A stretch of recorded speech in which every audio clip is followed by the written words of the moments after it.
Hi, welcome to Reading for 4th grade. This is lessons 139 and 140. And we're going to start with the reading and the trails to explore because that's lesson 139. And then we're going to do the vocab quiz towards the end of this lesson. Okay, so we will go over the vocab right now as some practice. So hopefully that helps you when you take the quiz in a little bit. Okay, so if you'll get your vocab list 2 out, and if you haven't been up today, go ahead and stand. Actually, even if you have, go ahead and stand and let's say these together. All right, so abrupt, sudden, unexpected, abrupt.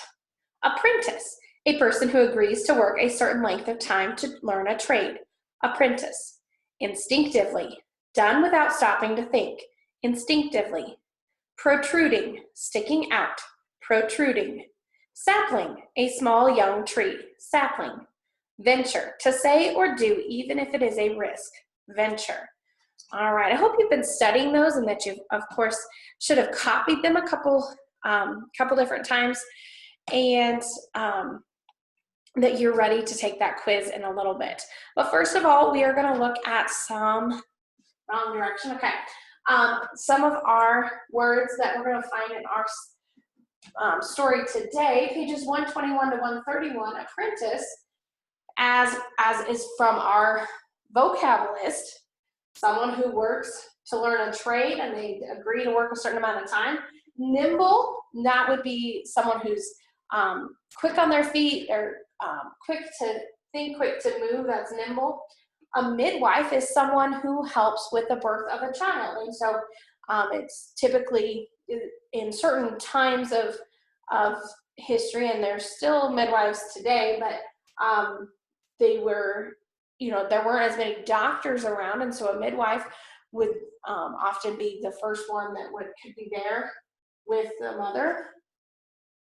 Prosecution, so this is not the term that you would, yes, it is still the same term.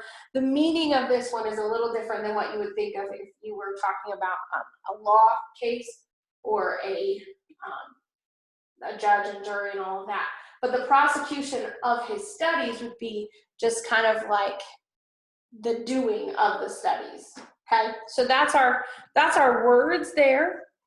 I'm going to read the introduction to the story on page 121, Dan Drake's First Patient. And that, let's see, there we go. Sometimes you start working on a project, putting together a model car, building a birdhouse, baking a cake, or painting a picture. As you start the project, it seems simple. Then something goes wrong. The pieces won't fit together. You make a mistake, or it gets too difficult. You should not let the difficulties keep you from completing a task. Stick to it, and you will have a feeling of satisfaction when you finish, just as Dan Drake did in our story, okay? I'll start the story, and then I'll let you can pause the video, you can finish the reading, and then when you come back, we'll take the vocab quiz, okay? This is the place, Dan Drake said to his father. He pointed to the sign on the wide white front door, Dr. W.M. Goforth. As the boy reached up to bang the big brass knocker, he told himself that he too would someday have a similar sign on his door. For Dan had wanted to be a doctor ever since he could remember. Now here he was with his father calling upon Dr. Goforth of Cincinnati, one of the few doctors in Ohio in that year of 1799. Dan turned once more to his father with the question he had asked a dozen times as they made the trip from their home across the Ohio River in Kentucky. Do you think Dr. Goforth would let me stay and learn about medicine from him? Before Mr. Drake could reply, the door was opened by a sweet-faced woman who said she was Mrs. Goforth. A few minutes later, Dan was asking his question of the doctor himself. At first, the boy had high hopes, for Dr. Goforth looked at him with interest and said there was a great need for doctors in Cincinnati, and indeed in all of the Ohio country. But then the physician asked about Dan's schooling. He shook his head as if displeased with Mr. Drake's explanation that Dan had never been to school because there was no school near enough for him to attend. But I can read, Dan hastened to put in. Mother taught me. I've read all the books we have at home. The Bible, the hymn book, the almanac, and Aesop's fable, and Montalion's history of romance and chivalry. Dr. Goforth looked at Dan as if he were going to shake his head again. But the look of longing on the boy's face must have made him change his mind. Then Dan said with all his heart in his voice, I'd study very hard, sir, if you will only accept me as an apprentice. So the doctor smiled and clapped Dan on the shoulder, promising to give him a try. But your life as a frontier doctor will be a hard one, he warned. You will have long, cold, lonely trips to make on winter nights. Wolves and wildcats will be your only company as you ride through trackless forests to attend the sick and dying in the cabins of the pioneers.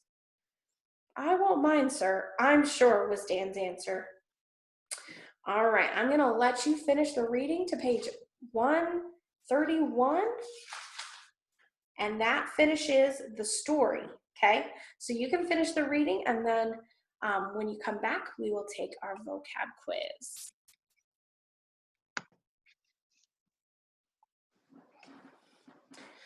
All right, we're gonna go ahead and get started with the vocab quiz, and so make sure you have a piece of paper out and that you have written your name, the date, vocab quiz 2 or VQ2, whichever one. I'm okay with the abbreviation there.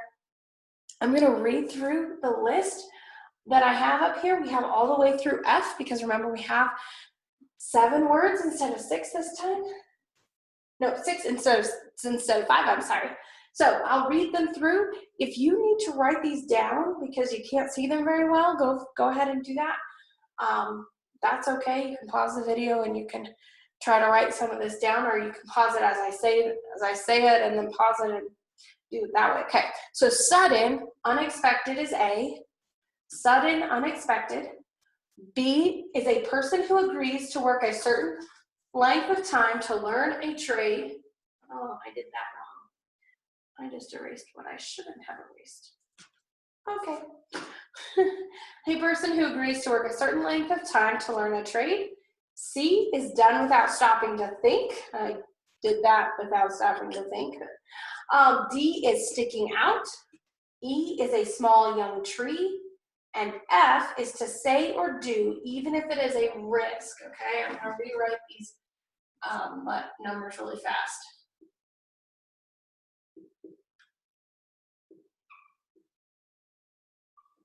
This is what you're going to be reading after this quiz. Okay, I'm going to erase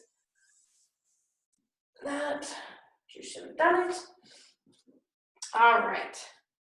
So those are your options. So I'm just going to start. Number 1, protruding, which is the definition for the word protruding. Please just write the letter. That'll be sufficient. Okay, protruding is number 1. Number 2 is apprentice, which is the definition for apprentice. Apprentice. Number 3 is the word venture, which is the definition for venture. Venture. Number 4 is instinctively. Instinctively. Which one is the definition for instinctively? Number 5 is sapling, which is the definition for sapling. Sapling. And number 6, abrupt, which is the definition for abrupt. Abrupt. All right. I am going to go ahead and grade this. So if you have a pen or a pencil of a color that you didn't use, you can get that out, and I'm going to give the answers, and so then you can grade your own. If you did not finish and you need to go back to get one again, please do that before continuing to the answers, okay?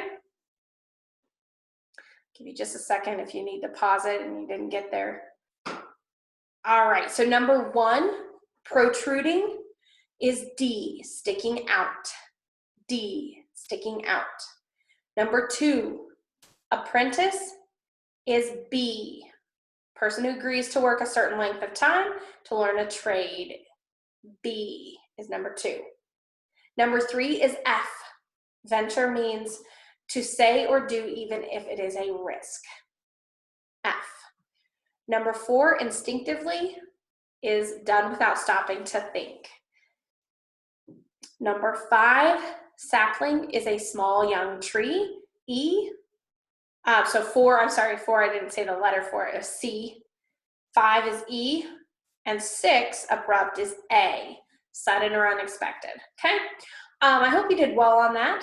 And then what I want you to do now is read Luke chapter 24, verses 13 to 31, and then turn over to John, turn to chapter 20, verse 19. You're going to read all the way to chapter 21, and then you're going to read to verse 14 of chapter 21. So from 19, John 20, verse 19, you're going to read to the end of the chapter, and then you're going to start chapter 21 and read to verse 14. Look for these Emmaus, that's the road, or that was the town that they would be going to.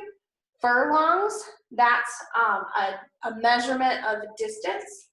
Cleopas was the man that was on the road walking. Expounded would be like explaining further. And Didymus is another name for Thomas. Didymus is another name for Thomas. So look for those words as you read, and that will be your reading for today. So if you didn't finish the pages from your Trails to Explore and reading the Bible passages, then you can finish those, and then we will see you next time.